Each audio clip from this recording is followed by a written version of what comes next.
Camera ବନ୍ଦ କରିଦେଲେ ତତେ କହିବି। ଏମିତି କିଛି କଥା ଅଛି। ସାକ୍ଷ୍ୟ ବି ଅଛନ୍ତି, ସାକ୍ଷ୍ୟ ଲକ୍ଷ୍ୟ ପ୍ରତ୍ୟକ୍ଷ ବି ଅଛନ୍ତି। ଏଠୁ କେହି ମୁକୁଳି ପାରିବେନି।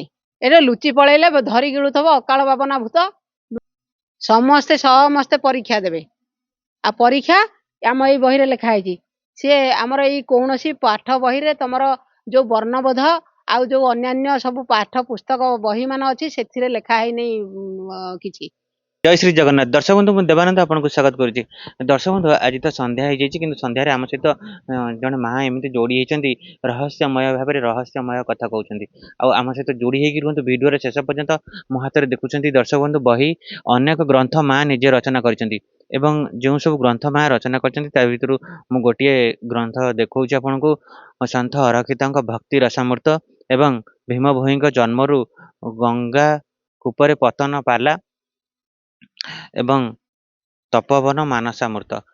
दर्शक बंधु आप देखु ये बही माँ निजे रचना किंतु ए सब ग्रंथ जो माँ निजे लिखिं भितर अनेक कथा रहस्यमय भाव में कहते आम सहित आज जोड़ी हो रुहतु सीधा सड़क माँ सहित कथा माँ आपन को प्रणाम आम चैनल को स्वागत। बहुत किसी बापा महाब्रह्मलेख महिमा शरण गुरु अनंत कोटि बार शरण प्रभु गादी धाम साधु सन्थ मान शरण महाब्रह्मलेख महिमा एमती कि बापा बहुत कथा अनुभव होती शरीर भितर से सब कैमरा सामने कही हेनी कारण ये गुरुंर आज्ञा नाही जेकोसी जिनस देखिले निज भितर रखा कारण ये कड़ा गंडार जुग चली बापा ये अनंत जुग अंत ना ये कलिर शेष पर्याय ये हूँ संधि मुहूर्त जमी गोटा वर्तमान समयटा जमी दिन पलैला राति आसूची यहाँ तार माने संधि समय से भाया कलिर ये गोटे संधि समय ये समय जी भक्त जी जगत भगत समस्ते सजग सचेतन हो रहा दरकार।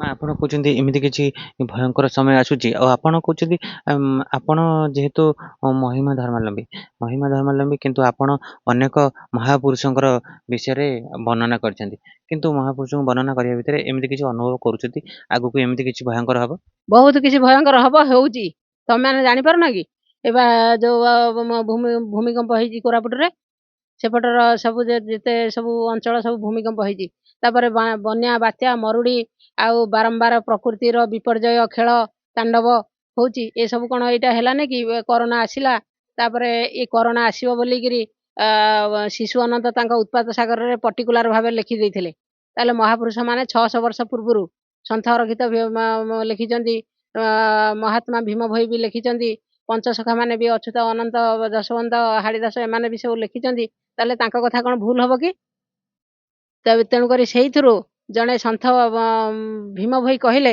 जे तांकर आखि नाही बोली समस्त जगत जानिछि से निजे कहले जे एई कथा जदि न घटिबो ताहले प्रभुंक पाद तळे से शपथ करी कहला जहार दिल्ली दरबार रे दी धाड़ी लेखा आइछि प्राणी को आरत दुख प्रमित देखु देखु केबा सहु मो जीवन पछे नरके पड़ी थाउ जगत उद्धार हेउ से भीम भई आज केतेबेले काकुति मिनती हे जगत पाई प्रभु को पाद तले भिक्षा मागिछि आउ केतेबेले अभिमान भरा कंठरे डाकरा देइछि आउ केतेबेले प्रभु को गाली मंद देइकि जबरदस्त छड़े आनी बोलिकि कहिछि सेतेबेले कहला प्रभु को जे एई कथा जदि न घटिबो ए पापर दुनिया जदि समाप्त न हबो ए भक्त कुल को जदि उद्धार न करिवो बसी अछि कूल महानदी जल छू अछि सत्य करी ए धर्म को लंघी सुरापान करिवि हरिवि ब्राह्मण स्त्री ताले तांको कथा कोन मिछ हबो कि मिछ बापा केबे हेबनी महापुरुष माने जो गार मार देचंती सेई गार ठीक ठाक हबो मन तर्की थिबु 33 अंकर प्राणी नाश जीव रंकर 32 33 पुणी 34 मीन शनि भोग हेबो 2.5 वर्ष पृथ्वी हेबो उल्लोल जग्नि हेबे प्रबल पडिहाट कंकाल गडिब मुंडमाल सुबुथब भैरवी डाकरे माँ आपण कहले एटा संधि समय आ भितरे एबे चलीछि मीन शनि संजोग आ भितरे कोन अनेक घटना घटिबो अनेक घटना बात्या बन्या आउ भूमिकंप आउ युद्धर माने घनघट्टा समय ये पाश्चात्य देश सब नष्ट हो जिवो कलिकता सहर जली जिवो भुवनेश्वर बोमा माडर पळेबो कटक भासी जिवो माँ आपण कहले भुवनेश्वर बोमा माड पळेबो हां कटक ए जो भुवनेश्वर बोमा माड हबो ତାପରେ ଭୁବନେଶ୍ୱରରେ ମା ବୋମା ମାଡ଼ ହବା ଆପଣ କେମିତି କହୁଛନ୍ତି? ଭୁବନେଶ୍ୱର ହବ ବା ମାଡ଼, ଭୁବନେଶ୍ୱର ମାଡ଼ ହବ। ଯୋଉ ଆଗରୁ ଯୋଉ କଥା ଆମର ଅଛି ନା ଆଉ, ସେଇଟା କେବଳ 256 ଜଣ ଭକ୍ତ ଅଛନ୍ତି, ସେମାନଙ୍କୁ ଟିକେ ଟିକେ ହିଟ୍ସ ଦେବେ ପ୍ରଭୁ, ଦଉଥିବେ। ଏ ସମୟରେ ସେମାନେ ସଚେତନ ହେଇ ଆସୁଛନ୍ତି।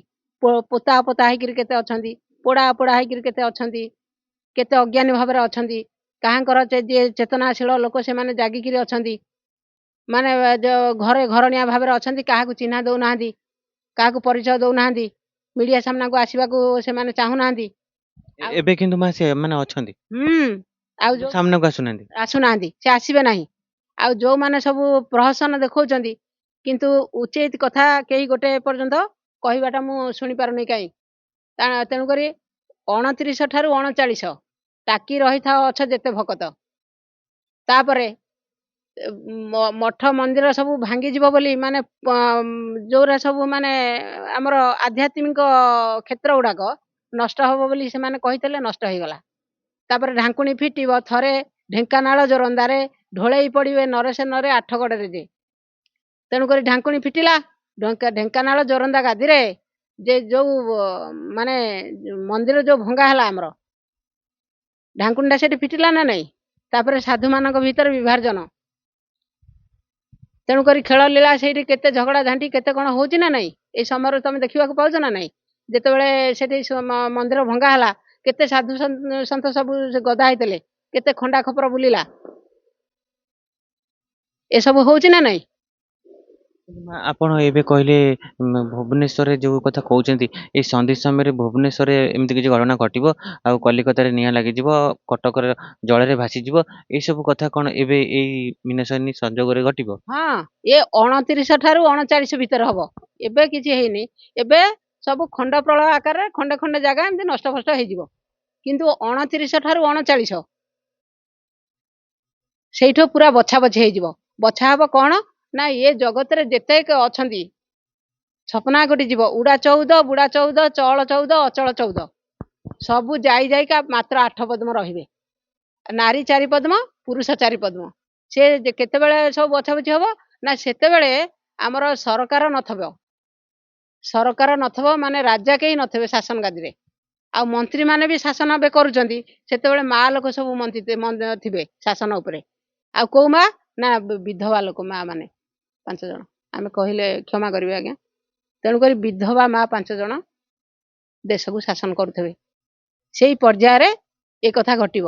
ଆଉ ବାଳ ବୃଦ୍ଧ ରାଜା ମଧ୍ୟ ଥିବା ଅବସ୍ଥାରେ ଘଟିବ।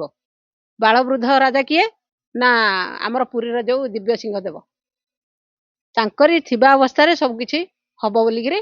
ନହେଲେ ତ ଏମିତି କେତେ ଆସିଛି, ମାନେ ମୀନ ଶନି ଏମିତି ସବୁ ପ୍ରତ୍ୟେକ କେତେ ବର୍ଷରେ ଥରେ ମୀନ ରାଶିକି ଶନି ଚଳନ୍ତି, ତା ବୋଲି ଏଇଟା ଗୋଟେ ନିର୍ଦ୍ଦିଷ୍ଟ ନୁହଁ। କିନ୍ତୁ ମା ଏବେ ଏ ଯୋଉ କହୁଛନ୍ତି ଆପଣ ନିର୍ଦ୍ଦିଷ୍ଟ ନୁହଁ, ଆ ଭିତରେ ଏବେ ଭୟାନକ ଯୁଦ୍ଧ ଚାଲିଛି। ଯୁଦ୍ଧ ଚାଲିଛି, ଏଇଟା ହବ। କିନ୍ତୁ ଏଇଟା କାହିଁକି ହବ ନା, ଅଲଗା ଅଲଗା ସୂଚନା ସବୁ ଅଛି। ବାଳ ବୃଦ୍ଧ ରାଜା ଥିବେ, ତାଙ୍କର ପୁତ୍ର ସନ୍ତାନ ନଥିବେ, ତେଣୁକରି ଆମର ଏଇଟା ଶେଷ ରାଜା ଇଏ, ଆଉ ଆପରେ ରାଜା ନାହାନ୍ତି। ତାପରେ ଆମର ରାଜ ଶାସନ ଉଠି ଯାଇଛି, ଇଏ ମନ୍ତ୍ରୀ ମାନଙ୍କ ଶାସନ। ତାପରେ ବି ମନ୍ତ୍ରୀ ଶାସନ ଉଠିଯିବ। ମା ଲୋକମାନେ 4-5 ଜଣ, 5 ଜଣ ବିଧବା ମା ଲୋକମାନେ ଶାସନ କାଳ ଭିତରେ ଏ ସବୁ ସମାପ୍ତ ହେଇଯିବ ଦେଶ। ଆଉ 7 ଘର ଲୋକ ଗୋଟିଏ ଘରେ ରହିବେ, 7ଟା ଗାଁ ଭାଙ୍ଗିକିରି ଗୋଟିଏ ଗାଁ ହବ। ଆମର ଭୀମ ଭୋଇ ଏଇଟା ଗୋଟେ ଲେଖିଲେ, ଏ କଳଙ୍କି ଉଦୟ ବେଳ ହୋଇଲାଣି, ନାଶ ଯିବ କଳି କାଳ, ଏ କଳା ଧଳା ବେନି ଅଶ୍ୱରେ ଚଢିନ, କରିଯିବେ କେତେ ଖେଳ ଯେ, ଆଉ ହେଉଥିବ ରଣସଜା। ରଣସଜା ହଉଛି ନା ନାଇଁ। ମା ଆପଣ ତ ଅନେକ କଥା କହୁଛନ୍ତି, କିନ୍ତୁ ଏବେ ଦେଖନ୍ତୁ ଯୋଉ ଯୁଦ୍ଧ ସମୟଟି ଚାଲିଛି, ଆ ଭିତରେ ତ ଘରେ ଘରେ ହାହାକାର ପଡିଗଲାଣି। ଘରେ ଘରେ ହାହାକାର, ବାପା ପୁଅ ହଣାହଣି ହେବେ, ବା ମାନେ ସମଷ୍ଟି ଗୋଟେ ପରିବାର ବୋଲି କିଛି ଗୋଟେ ରହିବନି। ବାପା କୋଉଠି, ପୁଅ କୋଉଠି, ଝିଅ କୋଉଠି, ମା କୋଉଠି, କାହାରି କଥା କାହା ସାଙ୍ଗରେ ମିଶି ତାଳମେଳ ଖାଇବ ନାହିଁ ଏ କଳି ଯୁଗରେ। ଆଉ ଜାତି ଅଜାତି କିଛି ରହିବନି। ଆମେ ତ ସନାତନ ଧର୍ମୀ, ଆମର ଜାତି ଧର୍ମ ବର୍ଣ୍ଣ ନିର୍ବିଶେଷରେ ଆମେ ସମସ୍ତେ ଭାରତୀୟ ବୋଲି ଆମର ଆଗରୁ ଅଛି, ଆମେ ସବୁ ଭାରତ ମାତାର ସନ୍ତାନ। ତେଣୁକରି ସେ କଥା ପଡିନି, ତଥାପି ବି ଆମର ଗୋଟେ ଆମର ପରମ୍ପରା ଅଭିଜାତ, ଆମ ପୂର୍ବଜ ମାନଙ୍କୁ ଆମେ ଟିକେ ଫଲୋ କରିବା ଦରକାର। ତେଣୁକରି ସେଇ କଥା ବି ଆମେ କଲେନି, ଆମ ପିଲାମାନେ ଆମକୁ ମାନିଲେ ନାହିଁ। ତେଣୁ କରିକିରି ଗୋ ବ୍ରାହ୍ମଣ ନିନ୍ଦା କଲେ, ଆଉ କଣ ନା ଆମେ ଯୋଉମାନେ ଗୃହ ସଂସାର କରିଛନ୍ତି କୋଉ ଭଳିଆ କାର୍ଯ୍ୟକ୍ରମ କଲେ ଗୋଟିଏ ସୁସନ୍ତାନ ଜନ୍ମ ହବ। ସେତେବେଳେ ଜନ୍ମ ହୋଇଥିଲେ ଗାନ୍ଧୀ, ଗୋପବନ୍ଧୁ ଆଉ ସୁଭାଷ ବୋଷ, ଲାଲ ବାହାଦୁର ଶାସ୍ତ୍ରୀ। ଏବେ ତ ପୁଅମାନେ କାହିଁ ଅଳ୍ପାୟୁ, ରୋଗୀ, ଦରିଦ୍ର, ଭିକାରୀ କାହିଁକି ହଉଛନ୍ତି? ତେଣୁକରି ଆମ ବାପା ମାଙ୍କର ସଂଯୋଗ ଠିକ ନାହିଁ। ସେଥିପାଇଁ ଇଏ ପ୍ରକୃତି ବିପର୍ଯ୍ୟୟ। ମାନେ ଖରା ସିଜିନରେ ଖରା ହଉନି, ବର୍ଷା ସିଜିନରେ ବର୍ଷା ହଉନି, ଶୀତ ସିଜିନରେ ଶୀତ ହଉନି, ଫଳ ପୁଷ୍ପ ଯୋଉ ସମୟରେ ହେବା କଥା ହଉନି, ଅଦିନେ ଲିମ୍ବ କଢ ହବ, ଅଦିନରେ ଘଡଘଡି, ଏଇ ତ ବର୍ଷା ନାହିଁ, ଘଡଘଡି ଚଡଚଡି ମାରୁଛି। ତାହେଲେ ଅଦିନରେ କୁଆପଥର ବର୍ଷା ହବ, ଅଦିନରେ ସବୁ କିଛି ହବ। ଏଇ ବର୍ଷ ଆମେ ଗୋଟା ଅଦିନରେ ଆସିଲା ବେଳକୁ କୁକୁର ଗୁଡାକ ଖାଲି ମେଞ୍ଚା ମେଞ୍ଚା ଛୁଆ, ମୁଣ୍ଡରେ ହାତ ଦେଇକିରି ଆମେ ବସିଗଲୁ କୋଉଠି ନା କଟକରେ ଗୋଟେ ମେଡିସିନ ଷ୍ଟୋର ସାମ୍ନାରେ, ରାମ ମନ୍ଦିର ସାମ୍ନାକୁ। କହିଲି ଇଏ କଣ ହେଲା? ଯାହା କଣ ମହାପୁରୁଷ ଲେଖିଥିଲେ ତାହା ସବୁ ହଉଛି। ଆଉ ଏଇଥିରେ ଲେଖା ହେଇଛି ଯେ ମିନସନି ଭୋଗ ହେବ, ପୃଥ୍ୱୀ ହେବ ଉଲ୍ଲୋଳ, ଯୋଗିନୀ ହେବେ ପ୍ରବଳ, ପଡି ହାଡ କଙ୍କାଳ, ଗଡିବ ମୁଣ୍ଡମାଳ, କମ୍ପୁଥିବ ଭୈରବୀ ଡାକରେ, ମନ ତର୍କିଥିବୁ 33 ଅଙ୍କରେ। ଆଉ ଦିବସେ ଶୃଗାଳ ଡାକ ହେବ ପ୍ରବଳ, ଆଉ ଶବ ମାଂସ ଖାଇ ସର୍ବେ ହେବେ ଉଲ୍ଲାସ, ରାତ୍ରରେ କାକପିକ ପେଚା ଆଦି ଉଲୁକ, ଧ୍ୱନି ଯେ କରୁଥିବେ ହୋଇ ଅତି ଉତ୍ସୁକ, ଘଡଘଡି ଶବଦେ କମ୍ପିବ ପୃଥ୍ୱୀ ଯାକ, ଲୋକେ ହୋଇବେ ଭୟାନକରେ, ମନ ତର୍କିଥିବୁ 33 ଅଙ୍କରେ। ପୂର୍ବରେ ନକ୍ଷତ୍ର ଲଞ୍ଜା ଉଦୟ ହେବ, ଧୂମକେତୁ ପ୍ରାୟ ସବୁ ପ୍ରକାଶ ହେବ, ଅଦିନେ ହୀନ ବୃଷ୍ଟି ଫଳ ପୁଷ୍ପ ଆଚ୍ଛାଦିବ, ବୈଶାଖରେ କୁହୁଡି ବ୍ରହ୍ମାଣ୍ଡ ଆଚ୍ଛାଦିବ, ବିନା ମେଘେ ଘଡଘଡି ରଡିଏ ଛାଡୁଥିବ, ଅଦ୍ଭୁତ ଆକାଶ ଶିଳା ବୃଷ୍ଟି ହୋଇବ, ମରିବେ ଜୀବଜନ୍ତୁ ଯାକରେ, ମନ ତର୍କିଥିବୁ 33 ଅଙ୍କରେ। ଦିନୁ ଦିନ ହୀନ ବୃଷ୍ଟି ସଂସାରେ ହେବ, ନାନାଦି ଫସଲ ସବୁ ନଷ୍ଟ ହୋଇବ, ମୁଗ କୋଉଠି ଆଉ ଅଛି କି ବାପା? ଏମିତି ତ ଆମେ ପଢିଲେ କଣ କେତେ ପଢିବା? ସବୁ ତ ମହାପୁରୁଷ ମାନେ ଲକ୍ଷ ଲକ୍ଷ ଗ୍ରନ୍ଥ ଲେଖି ଦେଇକିରି ଯାଇଛନ୍ତି। ତେଣୁକରି ଆମେ ପଢିବା କିଛି ଗୋଟା ସମ୍ଭବ ନୁହେଁ। ଆପଣ କହିଲେ ଭୈରବୀ ରଡି ହବ, ଏ ଭୈରବୀ ଡାକିଲାଣି, ଆମେ ସବୁ ଅନୁଭବ ବାପା କରିସାରିଲୁଣି। ତେଣୁକରି ଯେତେ ଯୋଉଠି ଭକ୍ତମାନେ ଅଛନ୍ତି, 256 ଜଣ ଭକ୍ତମାନଙ୍କୁ ଆମେ ବିନମ୍ର ଅନୁରୋଧ କରିକି କହୁଛୁ। ଆଉ ଯୋଉଠି ସାଧୁ ସନ୍ଥ ମାନେ ବି ଯିଏ ଅଛନ୍ତି, ଆମେ କ୍ୟାମେରା ସାମ୍ନାକୁ ଏ ପର୍ଯ୍ୟନ୍ତ ଆସିବାକୁ ଚାହୁଁନଥିଲୁ, କ୍ଷମା ପ୍ରାର୍ଥନା କରୁଛୁ ଯେ ସମସ୍ତେ ଆପଣ ମାନଙ୍କ ପାଖରେ ଗୋଟିଏ ଘର ଯଦି ବଞ୍ଚିବ, ତା ପଡିଶା ମାନେ ସୁଧୁରି ଯିବେ, ପଡିଶା ମାନେ ସୁଧୁରି ଗଲେ ଗୋଟିଏ ଗାଁ ବି ସୁଧୁରି ଯିବ। ତେଣୁକରି ସମସ୍ତଙ୍କୁ ସଚେତନ ବାର୍ତ୍ତାଟା ଟିକେ ପହଞ୍ଚାନ୍ତୁ। ଆପଣ ଟିକେ କୁହନ୍ତୁ, ଆପଣ କହିଲେ ଭୈରବୀ ରଡି ହେଲାଣି, ହେଲାଣି ନା ହବ? ନାଇଁ ହେଲାଣି, କୋଉଠି ହେଲାଣି? ଆମେ ଚଣ୍ଡିଖୋଲରେ ଥିବା ବେଳେ ଶୁଣିଛୁ ଗୋଟେ ବିରାଟ ଗର୍ଜନ ଶୁଭିଛି। କଣ ସେ ଗର୍ଜନରେ ହବ? 4ଟା ବେଳେ ଶୁଭେ, ତାହେଲେ ସେଇଟା ଭୈରବୀ ଡାକ। ସେ ଡାକରେ କଣ ହବ? ସେ ଡାକରେ ମାନେ ସେଇଟା ଗୋଟେ ଚେତାବନୀ ଯେ ଆମେ ଦୁନିଆକୁ ଆସିଲୁ,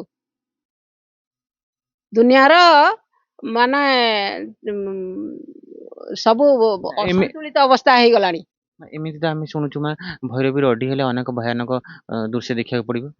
ତମେ ତ ଜାଣିଥିବ ଯେ ଯଦା ଯଦା ହି ଧର୍ମସ୍ୟ ଗ୍ଲାନିର୍ଭବତି ଭାରତ ଅଦ୍ଭୁତଥାନ ଅଧର୍ମସ୍ୟ ତଦାତ୍ମାନ ସୂର୍ଯ୍ୟାମ୍ୟହମ୍ ପରିତ୍ରାଣୟ ସାଧୁନା ବିନାଶାଚ ଦୁଷ୍କୃତଭୟମ୍ ଧର୍ମ ସଂସ୍ଥାପନାର୍ଥ ସମ୍ଭବାମି ଯୁଗେ ଯୁଗେ। ଯେତେବେଳେ ଧର୍ମର ଗ୍ଲାନି ହୁଏ, ଯେତେବେଳେ ଅଧର୍ମର ପ୍ରାଦୁର୍ଭାବ ମାତ୍ରାଧିକ ବଢେ, ସେତେବେଳେ କିଛି ନା କିଛି ସ୍ୱରୂପରେ ନିଜେ ସ୍ୱୟଂ ପ୍ରଭୁ ଭକ୍ତ କୂଳକୁ ରକ୍ଷା କରିବା ପାଇଁ ଆସିଥାନ୍ତି ଜଗତକୁ। ଆସିବା ପୂର୍ବରୁ ଯେତେ ମହାନ ଆସିଛନ୍ତି ମହାପୁରୁଷ ମାନେ, ଆସିବାର ଗୋଟିଏ ଲକ୍ଷ୍ୟାର୍ଥ ଥାଏ, ଆଉ ଗୋଟିଏ ଗୋଟିଏ ସିମ୍ବଲ ଥାଏ। ତେଣୁ କରିକି କେତେବେଳେ ଲଞ୍ଜା ଉଦୟ ପଡିଥିବ, କେତେବେଳେ ଆମର ଯେମିତି ମାନେ କଣ ସିଏ ଅଛନ୍ତି ଜଣେ କରମଳା ଆଶ୍ରମର, ସିଏ ଆସିଲା ବେଳେ ସେମିତି କିଛି ସଂକେତ ଥିଲା, ଯେମିତି ରାମ ଆସିଲା ବେଳେ ସଂକେତ ଥିଲା, କୃଷ୍ଣ ଆସିଲା ବେଳେ ସଂକେତ ଥିଲା, ଆଉ ଆମର ଜୋରନ୍ଦା ଗାଦିର ଆମର ମହିମା ସ୍ୱାମୀ ଆସିଲା ବେଳେ ବି ସଂକେତ ଥିଲା। ହିମାଳୟ ପାଦ ଦେଶରୁ ଆସିଲେ, ଇଏ ସମସ୍ତେ କହୁଛନ୍ତି ଯାଜପୁର ଯାଜପୁର। ଆଉ ଯେତେବେଳେ ତ ପ୍ରଭୁ ଆସନ୍ତି ସେ ପାଦ, ଆମର ଯାଜପୁର କହିଲେ ଆମ ପାଦକୁ ବୁଝଉଛି। କିନ୍ତୁ ଏଇ ଯୋଉ ପଦ୍ଧତି ଆପଣ ଲେଖିଛନ୍ତି 2026-27 କୁ ନେଇକି, ଟିକେ ଆପଣଙ୍କ ଆମ ଦର୍ଶକ ବନ୍ଧୁ ମାନଙ୍କୁ କହିବେ। 26-27 ମୋର ତ ପ୍ରୟାସ, ଇଏ ବହି କଥା ଯୋଉ ବାପା କହିଲ, ଇଏ ବହି ନିଶ୍ଚିନ୍ତ 15 ବର୍ଷ ପୂର୍ବରୁ ଆମର ଲେଖା, କିନ୍ତୁ ଟିକେ ଅଭାବ ଅସୁବିଧା ଯେହେତୁ ଭକ୍ତ ମାନଙ୍କୁ ଭଗବାନ ସବୁବେଳେ ଦୁଃଖରେ କଷ୍ଟରେ ରଖିଥାନ୍ତି, କାହିଁକି ନା କାଳେ ତାଙ୍କୁ ଭୁଲିଯିବେ କି, ତେଣୁକରି ଆମେ ବି ସେମିତି ଅଭାବ ଅନାଟନ ଦେଇକିରି ଗତି କଲାଠୁ ବହୁତ ପାଣ୍ଡୁଲିପି ଆମ ପାଖରେ ବି ସେ ରହିଛି, ଆମେ କିଛି ଛପେନା, ପିଲାଦିନର ବି ଅଛି, ବହୁତ ଏଇ କଳିଯୁଗ ଘଟଣାବଳୀ ବି ସେଥିରେ ବର୍ଣ୍ଣନା କରାଯାଇଛି। ତେଣୁକରି ଇଏ ବହିରେ ବି ଗୋଟିଏ ପଦ ଆସୁଛି, ଯେହେତୁ ନା ଅଣାକ୍ଷର ଘୋଷ 26-27 ଠିକ ତମର ପ୍ରୟାସ, ମରିବେ ସକଳ ହୋଇ ଖଳବଳ, କି ପଶୁ ପକ୍ଷୀ ମଣିଷ ଯେ ଦୟା ନାହିଁ ତମର, ପୃଥି କଲେ ମୋର ହରବର। ତେଣୁ କରିକିରି ଆମର କହିବାର ଉଦ୍ଦେଶ୍ୟ ଏଇଆ ଯେ ମହାପୁରୁଷ ମାନେ ସିନା 600-700 ବର୍ଷ ପୂର୍ବରେ ଯାହା ଲେଖିଥିଲେ, ଆଜି ସତ୍ୟ ସବୁ ହଉଛି କେତେବେଳେ ନା ଏଇ ନିକଟ ଭବିଷ୍ୟତରେ। କଣ ନା ଆମେ ଅନୁକା 99 ମସିହା ବାତ୍ୟା ଯୋଉ ଆସିଲା, ସୁ ଗର୍ଜନ କରିକି ବାପା 4ଟା ବେଳେ ପଳେଇ ଆଇଲା, କେତେ କଣ ନଷ୍ଟ ଭଷ୍ଟ, କେତେ ମଣିଷ ହୋ ହାଲା ପଇଲା ଯେ ଚଣ୍ଡିଖୋଲରେ ମୁଁ ଥାଏ ସେତେବେଳେ, କେତେ ମଣିଷ ମଲେ, କେତେ ପଶୁ ପକ୍ଷୀ ମଲେ, କେତେ କଣ ମଲେ। ତାପରେ ଗଲା କରୋନା ଗୋଟେ ସମୟ ଆସିଲା, ସେତେବେଳେ ଖାଲି ବୁହା ହେଲେ ଲୋକ, ଖାଲି ଗନ୍ଧ ମଡ଼ା ଗନ୍ଧ ହେଇଗଲା, ଫେରେ ଭେଣ୍ଡା ମାନେ ସବୁ ମଲେ। ଯେମିତିକି ଗୋଟେ କଥା କହିଛନ୍ତି ଯେ ବାଛି ନେବ କଞ୍ଚା ରଖିବ ପାଚଲା, ଦେବଟି ଦାରୁଣ ଦୁଃଖ। ସେଇଭଳିଆ କରୋନା ଏଭଳି ପିଲାମାନଙ୍କୁ ସବୁ ନେଲା, ସେଠି ଆଖି ବୁଜା ଯନ୍ତ୍ରଣା, ସେଠି କୌଣସି କେହି ଧୈର୍ଯ୍ୟ ଧରିକିରି ରହିପାରିବେ ନାହିଁ। ଆଉ ପୁଣି ଆମର ସବୁ କେତେ ଫସଲ ପତ୍ର ବି ଆମଦାନୀ ହଉଥିଲା, ଲୋକମାନେ ଖାଇ ପିନ୍ଧିକିରି ମାନେ ବିଦେଶ ବରଟ କେହି ଯିବାକୁ ଚାହୁଁନଥିଲେ, ସବୁ ଘରେ ଧାନ ହଉ, ମୁଗ ହଉ, ବିରି ହଉ, କୋଳଥ ହଉ, ସେ ସବୁ ଜିନିଷ ମାନ ଦେଖିବାକୁ ସ୍ୱପ୍ନବତ ହେଇଗଲା। ଏବେ ସବୁ ବିଜ୍ଞାନ ଯୁଗର ପିଲାମାନେ, ତମାନେ ସବୁ ମାନେ ଆଧୁନିକ ଚାକଚକ୍ୟରେ ଚଳିଲ, ବାହାର ଜିନିଷ ଖାଦ୍ୟପେୟ ସବୁ ଖାଇଲ। ଆଉ ଗଲା ଇଏ ଗୋଟେ କଥା। ତାପରେ ରୋଗ କଥା, ରୋଗ ବିଭିନ୍ନ ପ୍ରକାର ରୋଗ ଆସିବ ବୋଲିକିରି ମହାପୁରୁଷ ଲେଖିଛନ୍ତି, ଆଉ ସେ ବି ମଧ୍ୟ ଗୋଟିଏ ଗୋଟିଏ ରୋଗ ଆସୁଛି, ପୁଣି ବି ମଧ୍ୟ ଆସିବ। ଆଉ ଏଇ ଯୋଉ 26-27ଟା ବହୁତ କଡ଼ାଗଣ୍ଡା, ସବୁ ସାଧୁସନ୍ଥ ମାନଙ୍କୁ, ଭକ୍ତ ମାନଙ୍କୁ ନିବେଦନ ପୂର୍ବକ ବାଣୀରେ ଆମେ ଜଣାଉଛୁ ଯେ ସମସ୍ତେ ସଚେତନ ରୁହନ୍ତୁ, ଆଉ ସଚେତନ ସମସ୍ତଙ୍କୁ କରନ୍ତୁ। କାରଣ ସମସ୍ତେ ଗୁରୁ ଗ୍ରହଣ କରନ୍ତୁ, ଗୁରୁଙ୍କର ନିର୍ଦ୍ଦେଶ ଅନୁସାରେ ବାଟ ଚାଲନ୍ତୁ। ଆଉ ଯିଏ ଯାହା କରିଛି, ଅଧର୍ମ କରୁ, ପାପ କରୁ, ଯେକୌଣସି କାର୍ଯ୍ୟ ଯିଏ କରିଛି ଅଜାଣତରେ, ସେମାନେ ଗୁରୁଙ୍କ ପାଦ ତଳେ ପଡ଼ିକିରି, କିଛି ନହେଲେ ସନ୍ଧ୍ୟା ସକାଳେ ଯିଏ ଯୋଉ କର୍ମ କରୁଥାଉ, ସେ ସନ୍ଧ୍ୟା ସକାଳେ ଟିକେ ଗୁରୁଙ୍କ ପାଦ ତଳେ ବସିକିରି ପ୍ରାର୍ଥନା କରିକିରି ଜଣେଇକିରି ତାର ଟିକେ ସଚେତନ ହେଇକିରି ରହିବାକୁ ଆମେ ଅନୁରୋଧ କରିକିରି କହୁଛୁ। ମା, ଭୟଙ୍କର ସମୟ ଆମଠାରୁ ଯାଇଛି ଏବଂ ଭୟଙ୍କର ସମୟ ଅନେକ ଲୋକ ଯାହା ଯାଇଛି ତାଠୁ 7 ଗୁଣରେ ଫେର ଆସୁଛି। ମାନେ ପାଶ୍ଚାତ୍ୟ ଦେଶ ଆମେ କହିଲୁ ସବୁ ନଷ୍ଟ ହେଇଯିବ, କଲିକତା ସହର ଅଗ୍ନିରେ ଜଳିଯିବ, 7 ବାର ହେଙ୍ଗୁଳା ବ୍ରହ୍ମାଣ୍ଡରେ ବୁଲିବ। ହେଙ୍ଗୁଳା ମାନେ କଣ ନା ନିଆଁ, ହେଙ୍ଗୁଳା ଦେବୀ ହଉଛନ୍ତି ନିଆଁ, ନିଆଁ 7 ଥର ବୁଲିବ। ତାପରେ ବନ୍ୟା, ବାତ୍ୟା, ମରୁଡ଼ି, ଖାଦ୍ୟ ମିଳିବ ନାହିଁ, ପୋଷାକ ପରିଚ୍ଛଦ କିଛି ମିଳିବ ନାହିଁ, ଏ ବେତାର ଯନ୍ତ୍ରମାନ ସବୁ ନଷ୍ଟ ହେଇଯିବ, ଏମାନେ କିଛି କାର୍ଯ୍ୟକାରୀ ହେଇପାରିବ ନାହିଁ। କାଗଜରେ ଦେଶ ଚଳିବ ବୋଲି ମହାପୁରୁଷ ଲେଖିଥିଲେ। ବର୍ତ୍ତମାନ ସବୁ କଣ ଫୋନ ପେ, କାଗଜ, ଏମିତି ସବୁ ଚାଲିଛି, ଟଙ୍କା ପଇସା ଆଉ କାମ ହବନି କିଛି। ତେଣୁ କରିକିରି ଯଦି ସବୁ ହେଲା, ତେଣୁକରି ଫେର ସେଇ ମହାପୁରୁଷ ମାନେ ଆମେ କହୁନୁ, ମହାପୁରୁଷ ମାନେ କହିଛନ୍ତି, ଆଉ ଡେଟ୍ ବି ମଧ୍ୟ ଦେଇଛନ୍ତି। ଆଉ 29 ଠାରୁ 39 ପୁରା ବଛା ବଛି ହେଇକି ନୂଆରି ସର୍ଜନା ହେଇଯିବ। ଇଏ ଅନନ୍ତ ଯୁଗ, ଆଉ ଏଠି ଅନ୍ତ ନାହିଁ, ଆଉ ଅନନ୍ତ ବି ରାଜା ହେବେ। ଆଉ ଅଳ୍ପ ଦିନ ରହିଲା, 256 ଜଣ ଭକ୍ତଙ୍କ ଭିତରେ 8 ପଦ୍ମ ଭକ୍ତ ବଣ୍ଟା ହେବେ, ସ୍ତ୍ରୀ 4 ପଦ୍ମ, ପୁରୁଷ 4 ପଦ୍ମ।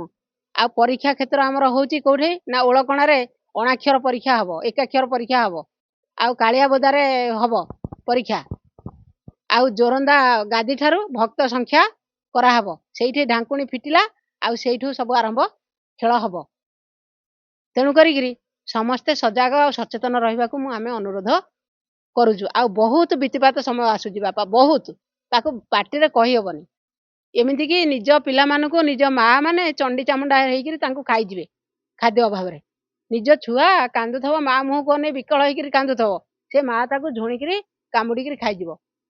ଆଉ ଯୋଉ କହୁଛନ୍ତି ଚଣ୍ଡି ଚାମୁଣ୍ଡା ଆସିକିରି ନାଚିବେ, ରକ୍ତ ପିଇବେ, ଏଇ ମା ଲୋକମାନେ ସବୁ ଦୁର୍ଦାନ୍ତ ସ୍ତ୍ରୀ ମା ଲୋକମାନେ ସମସ୍ତେ ନିଜେ ଚଣ୍ଡି ଚାମୁଣ୍ଡା ହେଇକିରି ନାଚ କରିବେ, ଆଉ ନିଜ ଛୁଆ ରକ୍ତକୁ ନିଜେ ପିଇବାକୁ ପଶ୍ଚାତପାତ କରିବେ ନାହିଁ।